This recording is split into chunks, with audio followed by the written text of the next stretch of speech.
Well, good evening, everyone, and welcome to a new episode of He Said, He Said, He Said, a look at the world from a seasoned Black man's perspective. I'm your host, Alvin King, and welcome to our Friday, November the 22nd live episode. How has everyone been this week? If you're like me, you've been dodging the weather. I tell you, it's been 70, 60, 40, and then today I had to call 311 because it started snowing and I didn't know what to do. I'm telling you, be careful out here because it is definitely pneumonia weather, ladies and gentlemen. And like I said, thank you for joining our show tonight. We have an amazing show for you. Bobby and I have brought back our series, Aging While Black, and our segment is Post-Political Trauma. And we have assembled a panel for thoughtful and open-ended questions to ask intelligent, smart, outspoken, and aware Black gay professional men about their experiences dealing with post-political trauma following the 2024 election and the presidency of Donald J. Trump. The questions that we've selected for our conversation aims to explore their emotional, social, and professional responses designed to foster open dialogue, promote reflection, and create a space, for vulnerability and connection. And that's something that I really do appreciate when I get a group of Black men together. And so we know it's going to be a positive show. Please weigh in, because these brothers, they have something to say. Yesterday in Illinois, the Illinois Supreme Court ruled in favor of Jussie Smollett following an alleged attack and false hate crime in 2019. And if you don't remember, the 42-year-old Empire actor and director was sentenced to 150 days in jail after being convicted of faking a racial and homophobic hate crime. The court ruled that after Cook County State Attorney Kim Foxx dropped charges against the former Empire actor, a special prosecutor should not have been allowed to intervene. As far as I'm concerned, he made a mistake, he paid the price, and he did the time. Leave him alone. You cannot prosecute him again. So I'm saying victory for Jussie. Get your life back because I'm sure this is taking a toll on his career. Okay, you've been waiting for it. And the long-awaited and much-anticipated movie Wicked hits theaters nationwide today. And what I want to talk about with Wicked is that the AMC Theater for Wicked have put out a disclaimer that moviegoers are not allowed to sing along to the Wicked songs at any point during the film. In fact, much like talking, singing of any kind is prohibited inside the theater at all times. So I want to start a little debate, okay? Because me personally, I don't want you singing, dancing, clapping, doing anything of the sort while I'm at a movie that I paid for, the theater, or at a concert unless, who knows, the artist asks everybody to stand up. We don't need the artist singing and then one person in the crowd doing a solo with the artist. So I want to know how you all feel if you all are on here. How do you feel about people singing in a theater or at a concert or, at a movie when you're there? But AMC said we're not having it. And last, before I go on this, AMC is even doing a special theater screening for anybody who wants to sing. I just think it's ridiculous. Stop. You don't need to do it. I don't care how much fun it is. There's no time for that. Again, welcome to our show tonight, ladies and gentlemen. And last but not least, it is American Diabetes Awareness Month. Diabetes is a serious medical condition that affects millions of Americans. It's estimated that 1 in 10 Americans have diabetes, and many people don't even know it. So please, please, please, please, please stay in touch with your health and make sure that you get checked for diabetes. You can go to www.diabetes.org if you want to find out more information. All right, like I said, we have an action-packed show for you tonight, and I can't do what I do without this guy who's been here. Ladies and gentlemen, if you all are ready, let's get on with the chat.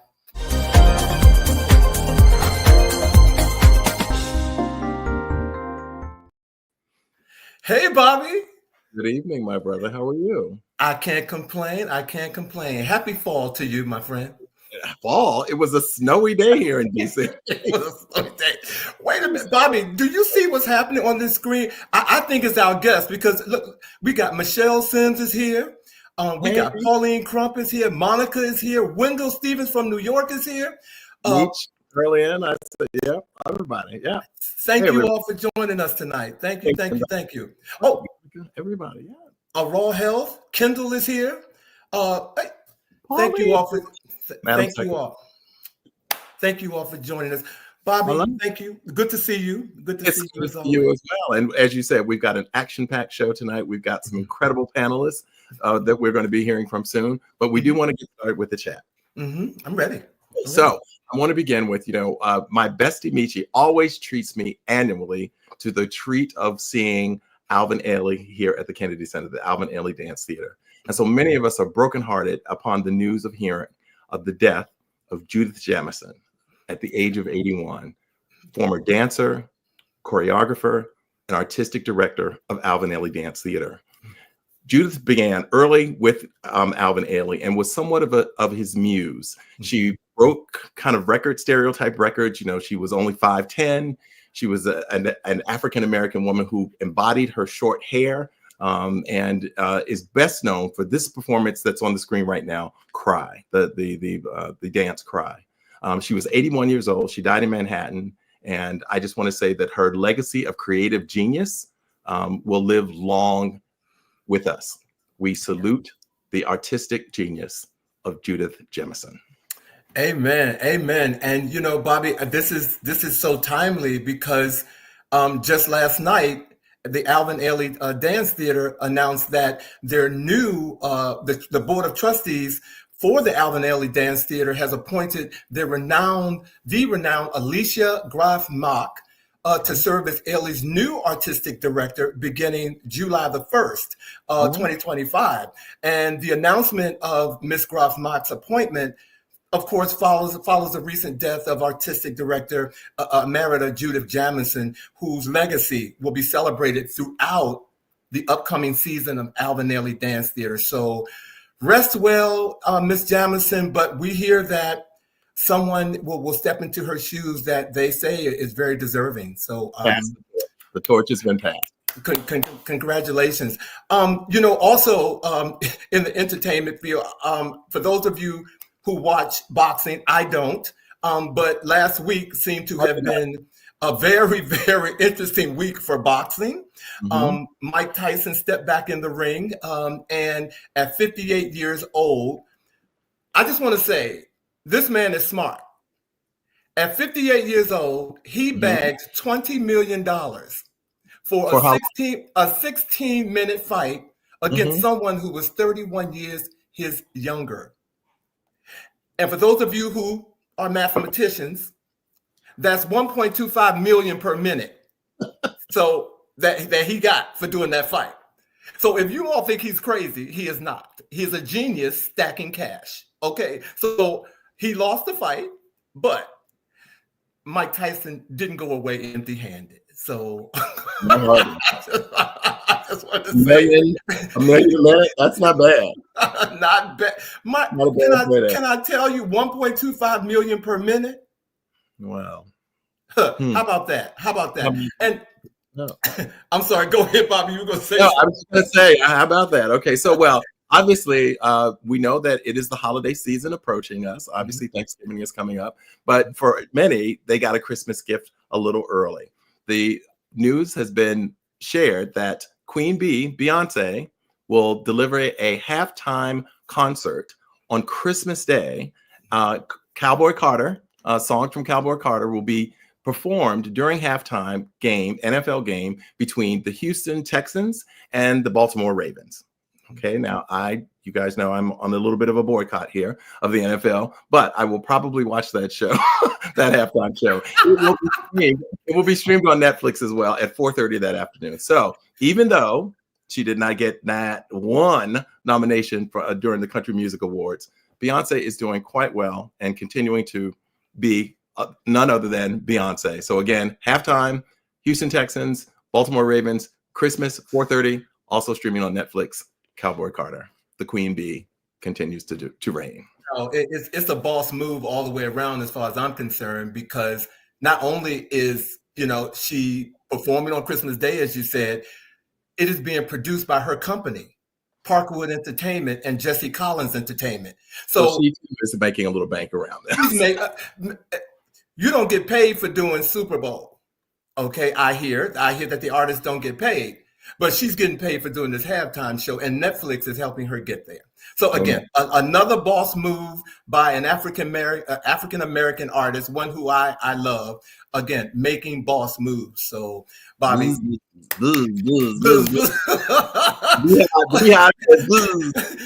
so are you ready for this show tonight, Bobby? Because I am ready to hear from these gentlemen. We've been anticipating this, and ladies and gentlemen, I want to thank you all. Some of you who are watching this show have asked us, when are we bringing back our series, Aging While Black? And we're here, and our guests tonight, I'm ready to introduce them. They are so dynamic. So if you all are ready, I'm going to go ahead and introduce them. All right, Bobby, you ready? Let's go. Okay.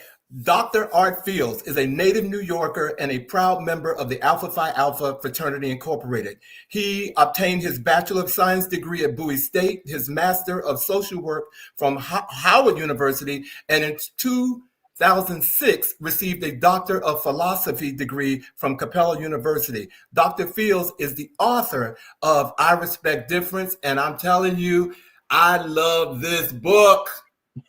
Okay, I love this book. So I'm glad he's on the show tonight. Our next guest, Cory George, is a nationally recognized mental health and trauma expert, award-winning television personality, author, multimedia producer, whose work has been featured on Fox, CBS, NBC, and HuffPost Live, as well as being a featured interventionist on the A&E original series Digital Addiction. George is a published author of 2 books, Sit and Stand, and Sit or Stand 2.0, Living Successfully. George is also the recipient of the 2023 U.S. Presidential Lifetime Achievement Award for volunteerism. Our next guest is a special friend of mine, ladies and gentlemen, and I'm so glad his schedule opened up for me. Kevin Reynolds is the adjunct professor at American University. Kevin, thank you for being with us tonight. And last but certainly not least, Shawn Nelson, Commissioner-elect, independent journalist, D.C. government employee in the Office of the Chief Financial Officer and family historian. He is the host of his own podcast, The Offshoot. I'm going to put that link in here, The Offshoot, and I want you all to check him out. But ladies and gentlemen, if you all are ready, please welcome to our panel tonight, Dr. Art Fields, Cory George, Kevin Reynolds, and Shawn Nelson. They just keep coming in, multiplying. They just keep. Yeah, look at that. Thank you guys for being here tonight. Thank you. I appreciate you. But before I get on, let me say hello to some folks that are probably here because you all are gracing us tonight. Michael Harrell, thank you for joining us. Maurice Scott, Daryl Webb, my brother, haven't seen you since last Christmas. Thank you for being here. Michelle Sims, Michelle Bowie, all of you, thank you for being here tonight for this conversation. Thanks for coming. Thank you. So we're going to go ahead and get started because we want to kick this off and keep it going. And again, act like you're in my living room right here. We'll have this conversation. So let's get on with it, Bobby. Okay, we're going to start actually from what was ultimately seen as a pivotal moment in this election cycle. The moment when it was deemed that Kamala Harris would indeed be the presidential nominee for the Democratic Party. This one goes to everybody. Just sharing some of your initial thoughts or emotions when you heard the news that Joe Biden was stepping down and Kamala Harris was going to be the nominee. Shawn, let's hear from you. All right. Okay. So, well, I would have to start from about a year ago, because about a year ago, I called California. I called the office of Governor Gavin Newsom, and I said to his office, if Mr. Newsom decides to run for president, I want to work on his campaign. So, of course, as you know, he did not run for president, and that's because Joe Biden stayed in, and then they nominated Kamala Harris for the top of the ticket, and all I could think was 1968, and history repeating itself. So I was very happy that Kamala Harris got the top of the ticket, but the way it came about, it just didn't quite feel right. And so I did get behind her. I made donations, I campaigned, but history was repeating itself. 1968, we saw what happened. LBJ resigned, Nixon won, and then 6 years later, he had to resign because of his crime. That's right. Yeah. Thank you. Cory? Just to keep it simple, I was proud. I haven't been raised by Southern Black women. Back in Louisiana, they made the best decisions for our family. So I feel proud. Whether she won or not, I already knew the odds were stacked against her because fear will bring out the worst in people. So I already knew. I had just gotten word. I said, oh, it's wonderful, but I could hold the same perspective that it's going to be a long haul. And that's how I felt about it. How about you, Kevin? I was excited. I was very happy. But at the same time, I said, how is she going to be able to pull this off in 90 days? Election day is November 5th. How is this going to happen? Then I thought, it would have been nice if she could have done this a year ago, or at least 9 months into this. But I think she did an incredible job in 107 days in raising $1.5 billion. It was just amazing to see the support, all of the star power in everybody that I know, even people who had not voted since Obama in 2008. There were people saying to me, Kevin, I am definitely going to vote. I want to make sure I am behind this sister. She's more than qualified. That's an understatement. And for me personally, I don't think she really had enough time to really let people know, even though people always say, well, we really don't know her and we really need to get to know her. But man, she went everywhere that everybody asked her to go. She was she was everywhere and then some. So, yeah. Thank you. That's it for me. Yes. How about you, Art? I would pretty much piggyback of what most people have said. I was hopeful and initially optimistic, but then I started hearing all the what has she done, or folks using social media to get information about what they believe she had done specifically to Black men. And I got sick of hearing that rhetoric. Then I moved to fearful, because what we potentially ended up with was very scary for me. And I actually started working on getting my Canadian passport, because I'm not saying that lightly, because the only reason I'm staying in the United States is because I just can't leave my mama here, and she ain't ready to move to Canada. Because if it were not for that, I would absolutely leave the United States, because we have regressed immensely over the last 10 years, where it's getting quite scary, and it's emboldening for folks on the other side, and I don't mean red, who believe that they can say, do, and all kinds of things, that this is not 1938 and I am not my grandfather. Okay.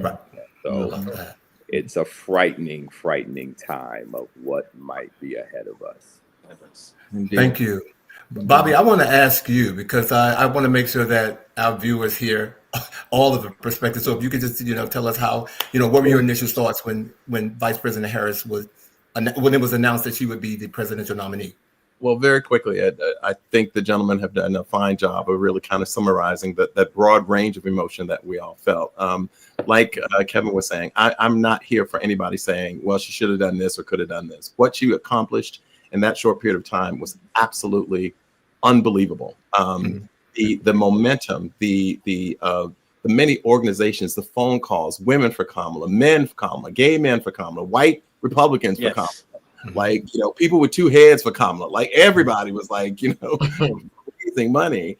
But as you were saying, the star power, all of it, I think it was phenomenal what was accomplished. But it was also then, as Art was saying, starting to hear people say things that reminded us that America can America when it wants to. And the misogyny, the combination of both misogyny and race, as much as we have progressed, reared its ugly head. To hear women say that we just don't think a woman should be a president. I'm sitting there going like, wait, what?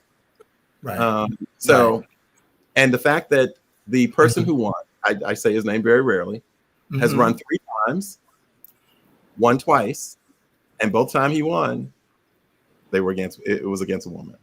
It said a lot to me, so much more to me about America than it did about either. Exactly. Well, I just, I'm just going to briefly say I did not, when it was announced that she was going to run for the presidential nomination, I wasn't sold on it in the beginning, but I can say what she came in and what she did gave me hope. And that was something that I needed to get out of the slump that I was in. And she came on and her team did a phenomenal job. So kudos to her. As I said last week, I read a thank you note to her from He Said Live. And, may the force be with us now where we are. All right, so let's get on with the show, ladies and gentlemen. Guys, we have broken some of our conversation down into segments. So this first group of questions we're calling it professional life. And I'm going to direct this question to Shawn and Kevin. And of course, Art and Cory, feel free if you want to say something, but I'm directing it to them. In what ways has the political climate affected your professional environment or interactions at work? Kevin, you can go right ahead. Sorry. All right, Kevin, you got a minute or so. Come on, how has it affected that? Yes. No, immediately when you asked that question, I thought about something that happened the day after, 2 days after the election, which was the 7th of November. And we were sitting and we were about to have a meeting, and something was said to me. This white woman that I work with, and I love Sarah, I really do. I mean, I think she's a great person. But she said something, and she said, well, I'm really sad that, Kamala Harris, did not win. I really wanted her to win, and I was really rooting for her. She says, but I also heard something from one of our colleagues about how you men talk about us when we're not around. So in my head, I'm saying, Kevin, don't say it, Kevin, don't say it, Kevin, don't say it. And I said this 5 times. And then I said, well, Sarah, I love you. However, we as Black men, we do not talk about women. It is white men who talk very badly about white women as well as everybody else. I said, we as Black men, we revere our women. Our women have made me what I am today. I came from a 2-parent household, but, my father was always either at the hospital or his private practice. So my mother was the one that was the disciplinarian, and she really carried the torch for all 13 of us. Yes, I come from a family of 13 siblings. My parents had 13 kids. So she looked really startled, and everybody else that was in the meeting got very quiet. You could hear a pin drop. And people actually started leaving. And when the meeting was over, I asked them, why did they leave? And they said, because they really did not know how to react to what I actually just said. And then some of them actually said, that's really true, how white men really talk about women, and they talk about everybody. So it's amazing how truth can clear a room. How about you, Shawn? Yes, exactly. Exactly. Well, I had been telling everyone in the office, outside the office, that Harris was going to win by a landslide. I was looking at everything, reading everything, and I was excited. And so I was behind her 100%. So I did not stay up to watch the returns come in. I was thinking that, okay, we won't have anything until maybe that Thursday or that Friday. And then, of course, the next day, what I realized was that everyone on both sides of the aisles and in between were wrong. Democrats were wrong. Democrats were wrong. Independents were wrong. We all got it wrong. And so I was somewhat shocked. I literally told one person in our executive team that we should have had the day off. I don't want to come to work today. So what I did to get through the process was I cut everything off. No YouTube, I canceled the Washington Post subscription. I canceled Netflix. I canceled Amazon. I canceled it all. So I literally have not listened to anything, read anything since November 5th in terms of political news. Wow. Thank you, Shawn. I just want to jump in there. I had a similar response to Shawn. And I actually canceled every appointment I had with my patients that I see for therapy because I knew I just would not be the best therapist they should sit in front of that day. And I did not go back to practicing till the following week because I was in a slump. I'm not a depressed type of person, I just don't really normally get depressed. I'm good at like self-talk and putting on an outfit and, putting on some good cologne and taking myself on a date and all those things I tell people I'm not doing. Come on now. But I just couldn't pull myself together. I was in literally a state of shock. And I think it was a combination of her loss, because like Shawn, I was like, we got this. I don't need to watch this. I'm just going to get up in the morning and pop bottles, what I'm saying? Right. And so it was also the revelation of what this country, how this country really thinks about us as a people. And when I actually finally did return to work, because I work 1.5 jobs, to my job where I have to engage folks that don't necessarily look like me, I'm side-eyeing, because I literally want to see your voting card before I have a conversation with you, and that wasn't limited to people that may not look like me. Like, I want to know what you do inside the booth, because I'm having a very hard time. I'm at a place now, I'm going to say this, I'm going to change my very hard time. I'm at a place now where, and I'm trying to pull myself out of this, like, I don't want to provide any support to people who did not vote appropriately, because I feel like if you could, I take voting for Trump personally, and this is the first time I've said his name since the election. To me, if you voted with him, you voted against every single thing I believe in. And we literally have nothing in common. And I don't care if we're blood connected or connected through profession, or occasionally we enjoy coffee. We literally have nothing in common because you dislike me in my mind. So I feel like just that serious, because the attributes and lack of attributes are so different. I mean, we're not talking back in the day when Republicans, I could have actually told the line. There were times in life where I was like, oh, that makes sense. I like my money, bro. I was like, who knows? Or this or that. But this is extremist. So when I think about people who voted potentially for Trump, I think of them, and I don't like to use words like this, but they have to be my enemy of sorts. We're different. Okay. Well, clearly some of our listeners are sharing some very comparable feelings and concerns. Rodney talked about how he pulled himself away, and others, he stayed to himself because he literally felt traumatized, etc. So we've talked about the climate and so forth. Cory and Art, I'm going to ask you, did you guys ever have to really kind of address almost kind of like the explaining of kind of like the political trauma that we are experiencing right now? Because there's one thing kind of responding to people's words and so forth, but did you find yourself in any situation really kind of having to explain the political trauma that we were feeling? I was on Wednesday, that next day. It took me a while just to get out of bed, and I didn't check my phone. I didn't want to see results because my spirit already knew. Being an empath is not very, very great. And I went outside to check the mailbox. I had to walk across the parking lot, and I could feel the dismay in the oxygen. I literally felt, I was like, I'm going back inside. Literally stayed in the house. And I had to facilitate this trauma group with all LGBTQ white men and women. And when I tell you, I was trying to dispense what I was supposed to do, but I just turned it into a processing group. We had married women who were scared that if they reverse the same-sex marriage thing, that now everything is, it doesn't count.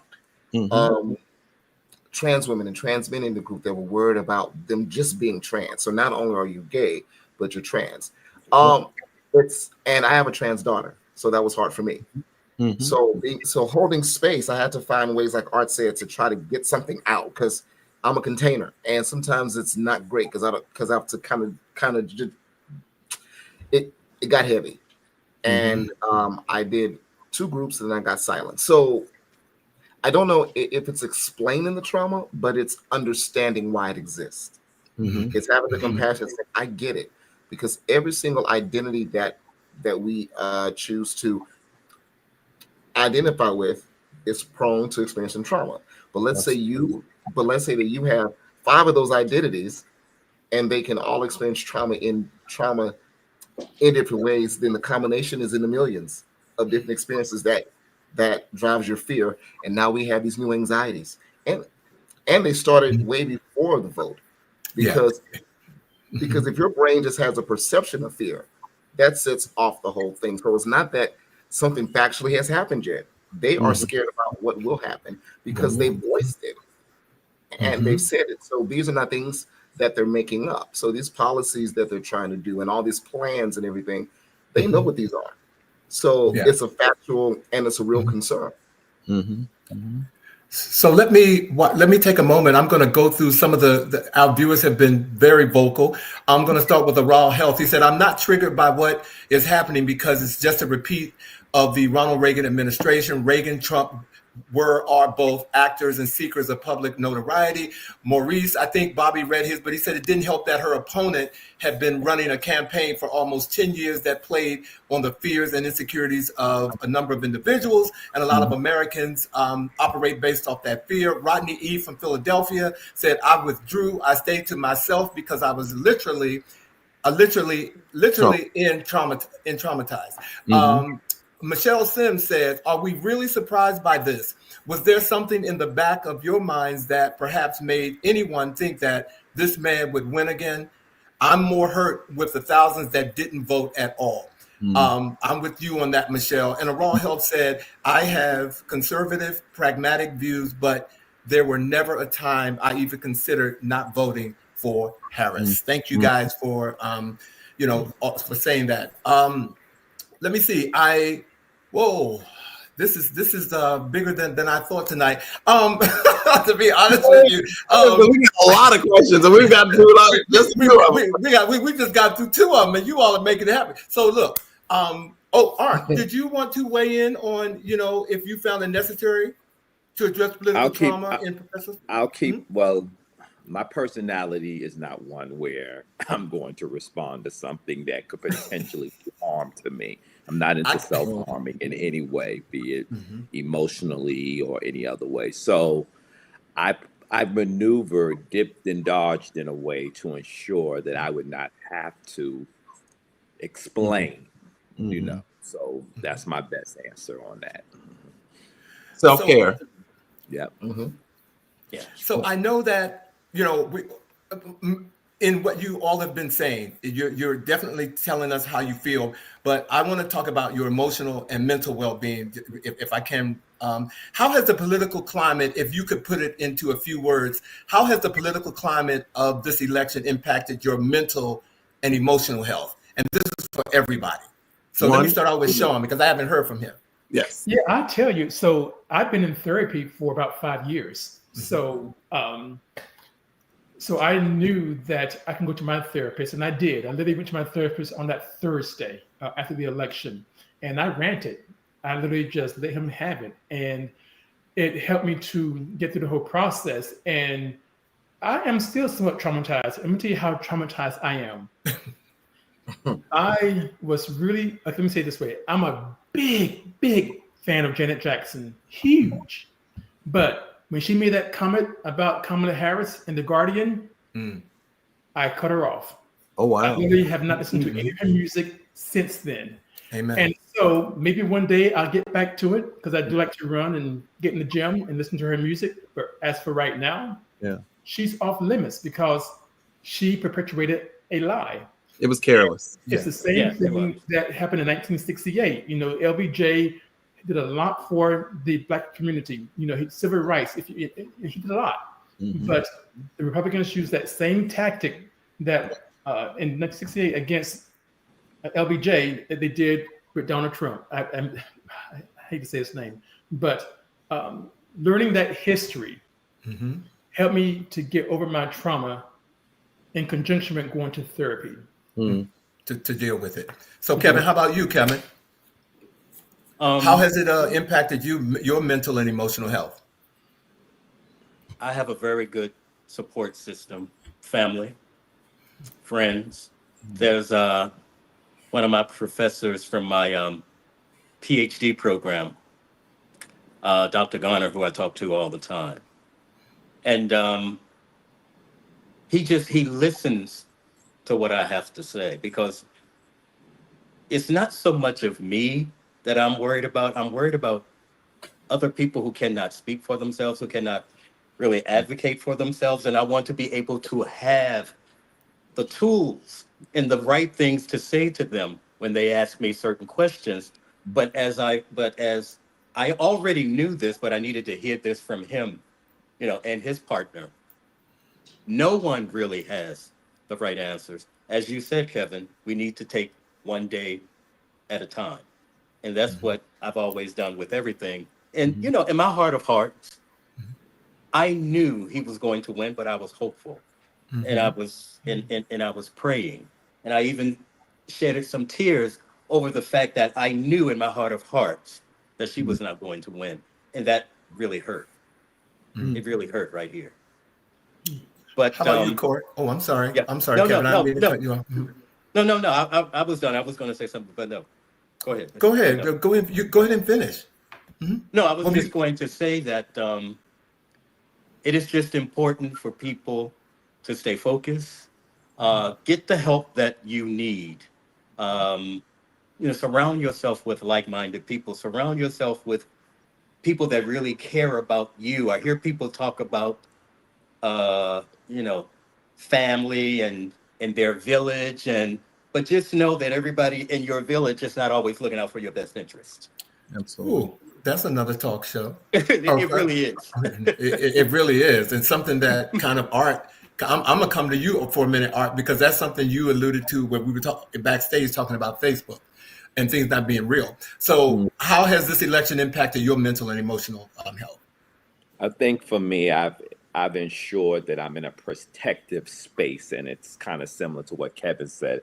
I do have a great village of friends and family that are friends, that combination of, Black folks, we knew you over 8 years, you a cousin, so I happen to have some really good, intelligent cousins and have some amazing friends. I'm blessed to have amazing friends under the old definition of friends that your parents tested quite often to tell you that it's your friend. So they made sure the bar was high for a friend. So I maintained that parental bar when I friend selection, but I make sure to do that. And like Shawn, I've avoided, like, I'm on social media, throw a picture on because it was my birthday, pop off. I read nothing because it's exhausting, and I really become very exhausting. And I was a news fanatic. I was the person that would have MSNBC in one room, CNN in another, and I even watch Fox, because you have to know what those folks are saying on Fox. Yes, you do. It's not good to dodge it. You got to know what they're saying, and you understand what you're dealing with. If you watch enough Fox, you get them. So I've avoided all of that because I know it's not good for me. So self-preservation at the highest level. And Cory, I know you take care of your mental and emotional health, but I want to hear from you on this. I know you do. I checked out of the election process like a while before I voted. Being honest with myself, being a victim and survivor practitioner, and now I study trauma, I'm already primed for being affected by it. So when you have a self-awareness and knowing, that's why I tell clients, fear of missing out will hurt you. I'm not missing out on misinformation and disinformation. I had to limit my conversations about it, because for me, in the space that I sit, this is not the worst that our culture has gone through, but it's just an indicator that nothing has really changed. It's just the systems that are in place have changed. And that's what I talk about, and that's why the folks in my in the groups I run are crying, because they understand the effect of the trauma that comes down in systems. So it's not always obvious, but it's in policies. It's in laws. So even though we don't share the same race, but being a part of, let's say I'm trans and you're trans, and we are together. So one thing that I've been saying, is we can now have a new collective of everyone who's against it. And that is a larger number of people. That is a large number. It's not just Black, it's not just white, it's not just men, it's not just women. We are a single portion of people that are disgruntled towards one thing. So that makes us a whole collective. So we can use this opportunity, although we are all hurt and upset. How does that galvanize unity now? Because we all have the same grievance. Even though we may be affected by the systems in different ways, we are all affected. So that's what I can get out of that, is how do we galvanize that same complaint and we become a larger group? I'm gonna go down to a segment that, because we're gonna move through the conversation, identity and intersectionality, and I'm gonna ask Kevin and Art, how do you think your identity as a Black gay man has shaped your perception of and response to the political events of the past few years? And I can repeat that if you want me to. I can't. Yeah, no, seriously, because you have no idea. I've answered it before I asked you. So, but this is about y'all tonight. Okay, Right. So how do you think your identity as a Black gay man has shaped your perception of and response to the political events of the past few years? From a personal perspective, the only thing I really think about is marriage and what would that look like as it relates to marriage equality.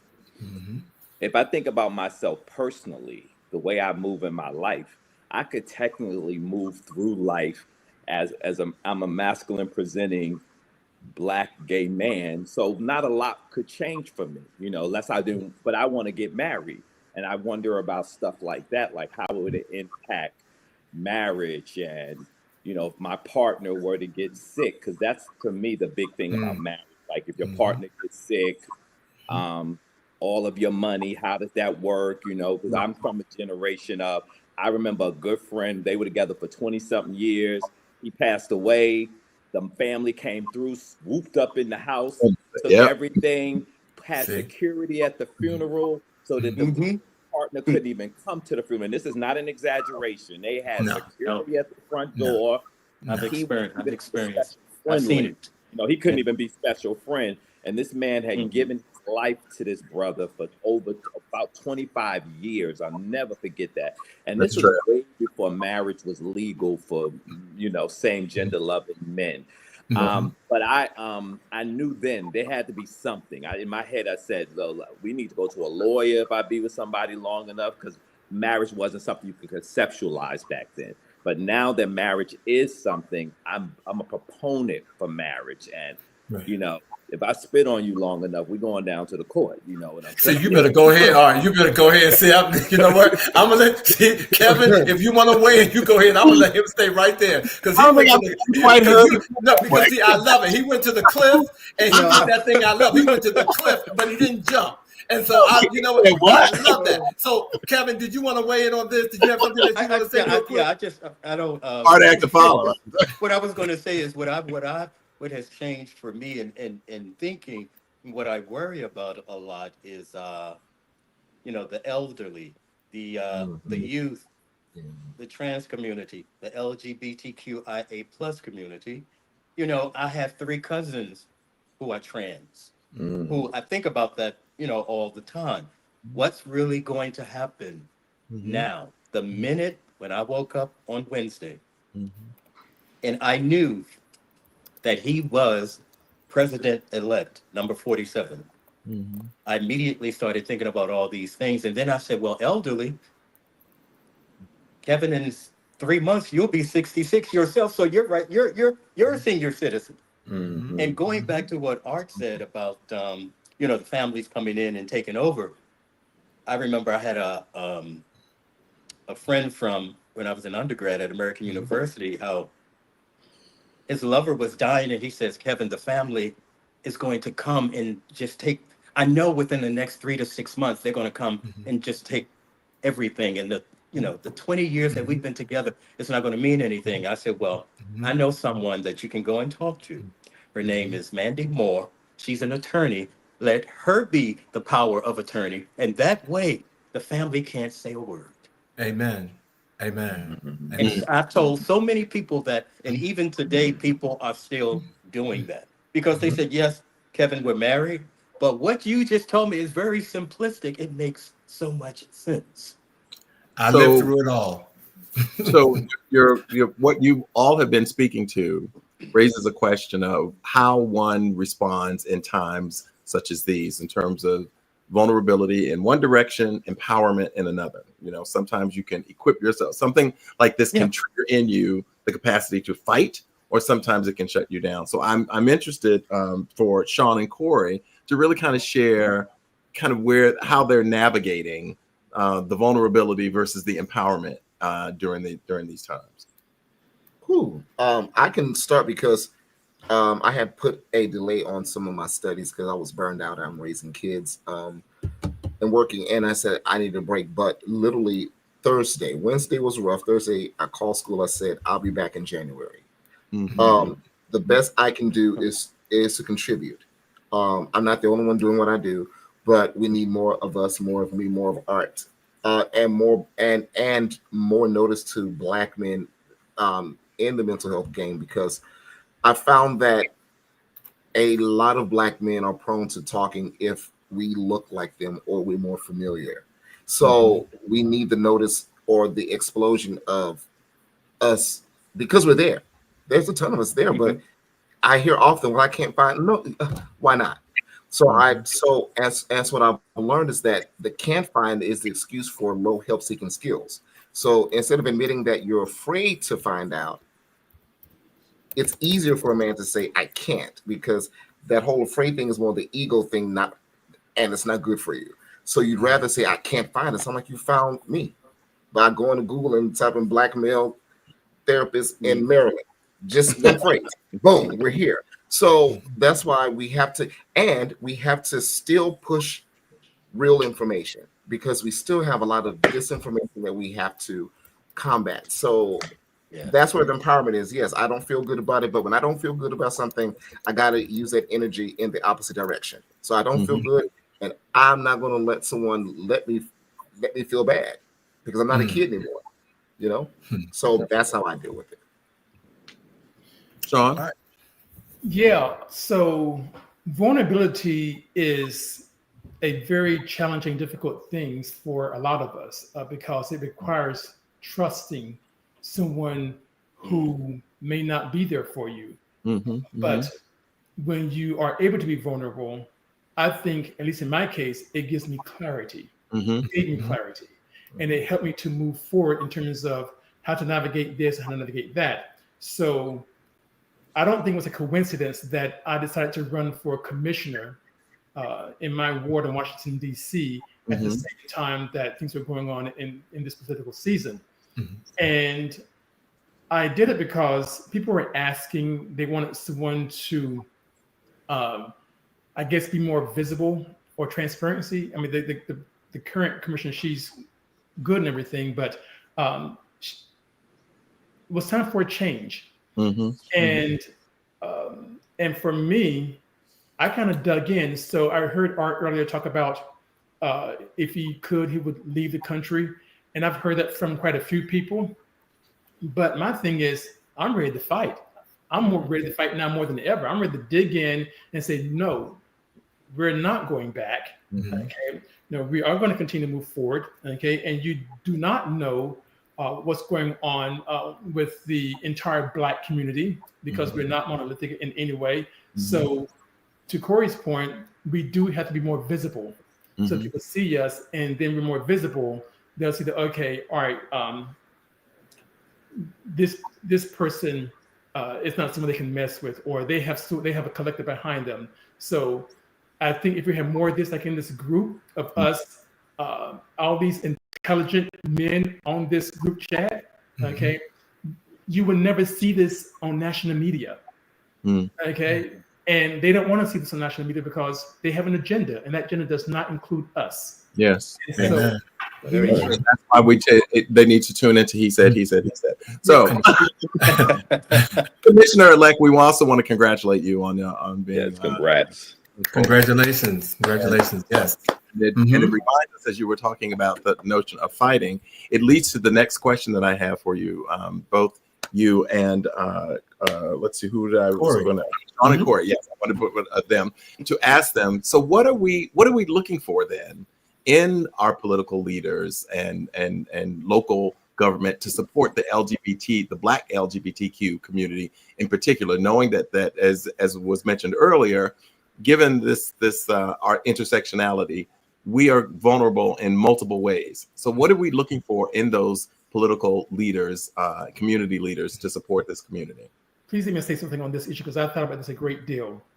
You know who I blame more than anything regarding what happened with this election? And I don't want to offend anyone, but I blame baby boomers. They are holding on to power. They do not want to leave. They are dying in the office, literally, and they're costing us. They're costing us our future. They're costing my nieces and nephews their future, and I don't like it, which is why I'm fighting. No. So that's who I blame. And so again, Bobby, I'm give my thoughts, but before you say something, because I can go. But you're also acting. You wanted to see a change, and you ran, and you've been elected. So stepping up is also something I'm assuming that. Yeah, we got to take charge from. Again, I don't want to offend anyone. We got to kick these baby boomers out. Again, that's why I called Gavin Newsom a year ago. I said, run. Okay. Kamala Harris, she's 59 years of age, a young woman. Okay. So give her opportunity. Yep. Right. Biden should have left more than a year ago. Absolutely. Cory, how about you? I'll say quickly. Well, first, I think that Kamala stoked fear, because although we feel the Black woman is the most mistreated, it's only because they know she has the power. Because a Black woman knows how to treat people. They've been taught to nurture in most cases. They will con Putin out of office if they could. They will massage his shoulder and say, "Baby, what is you really doing here? Like what are we doing?" Private calls, what is that? Boo. Like what? So they don't want that, because they know that that's possible. They know. There's been a lot of white men humbled by Black women in Congress, so they know the power, and they know they'll speak up. So that was one thing. But I say just listen. Take the data and the information that you learn about those communities, and they have to make decisions as, do I honor those constituents that may not be like us, who have the dollars, or am I going to be a true servant of the public? And that's and for some of them, that's a hard line to toe, because I got to keep these folks happy so I can have enough money so I can run again. So I'm worried about the motive of it all and why you're doing it. Because if you're going to help us, then let someone like me do the research in the mental health area, in this area, and then offer you the information so you can use real facts instead of using your whole emotions because you don't want to upset a certain group of people. So that's what I want to say, is if you're going to, stand for us, stand for us. Stand for us. Amen. Be who you are. Well, I'm because of time, ladies and gentlemen. Look, I could go on. We need an hour and a half show, but I'm down to my last question. We're down to our last question, and I'm posing this to Art and Kevin. But if Cory and Shawn want to weigh in, it would be some good closing if you have something to say. What advice would you give to others who may be struggling to process or move forward during this climate? And hopefully this won't be offensive, but I do strongly recommend prayer. I recommend meditation. I recommend self-care. Yes. I recommend becoming an advocate, becoming more vocal. Since I am staying here, to Shawn's point, I'm not leaving yet, Shawn. I gotta get. Mama ain't leaving, so you ain't leaving. I gotta get motivated, and also to Shawn's point, I do think we need a lot more of these discussions, whether on a podcast or in person. We're gonna have to form hubs of people who are like-minded, who can support each other through what is imminent to be coming. It's not whether it's coming; it's coming. So we're gonna have to be prepared, and we need to now start working defense already. We should already be getting together in hubs so that we can be prepared by January 20th, because it's coming. It's coming. It's Buckle up. coming. It's coming. Kevin, what advice would you give to others who may be struggling to process and move forward? Sorry, my man. I just want to make sure you heard it. No worries. Everything that Art said, I was going to say, prayer, definite, meditation. I meditate every day and have been for decades. It keeps me focused. It has part of who I am today, and I would also say continue to fight, continue to be the person that you are. Never let anyone tell you that you can't do something, that you cannot be a part of something. Don't be so quick to give up. I remember going way back, into the late 80s when I was a part of ACT UP and, getting locked up, when people were dying from HIV, So just don't give up. Art said it best. Continue to be an activist or start being an activist. Amen. It makes a difference. And Bobby, that's probably Bobby's first time ever hearing me saying that I was a part of ACT UP and that I got locked up 3 times. But am I surprised? So, ladies and gentlemen, we have reached the end of our show, and I just want to take this opportunity to thank all of our guests, each and every last one of you, for, first of all, not saying no to me. You guys said yes right off the bat, and I just want you to know you have blessed me tonight, and you have made me a better person because you showed up when he said. So I want to thank all of you tonight for that. Yeah. I want to thank our viewers for checking in and staying with us and participating. Okay, and participating. Look, next week we will be back with a brand new show. We will be honoring World AIDS Day 2024. And we have a special guest with us, the Honorable Dr. Maurice O'Brien Franklin, Public Policy and Public Administration Adjunct Professor at California State University, Northridge. He will be with us next week. And this brother is also another dynamic brother. Our words of the week this week that we're sending to all of you, thanks to Bobby. Some believe it is only great power that can hold evil in check, but that is not what I found. It is the small, everyday deeds of ordinary folk that keep the darkness at bay. Small acts of kindness and love. And I want to say again to each of you, I hope that everybody pulls something from this conversation tonight.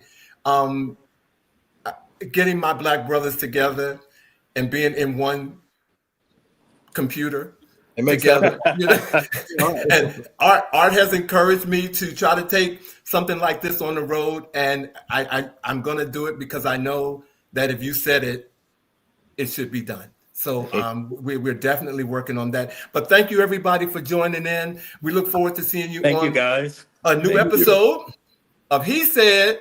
He said. All of y'all can say he said. He said. Y'all have a good night and a good weekend. Take care, everybody. Thank you. Thank you so much. Great show, guys. Wow, this is really good because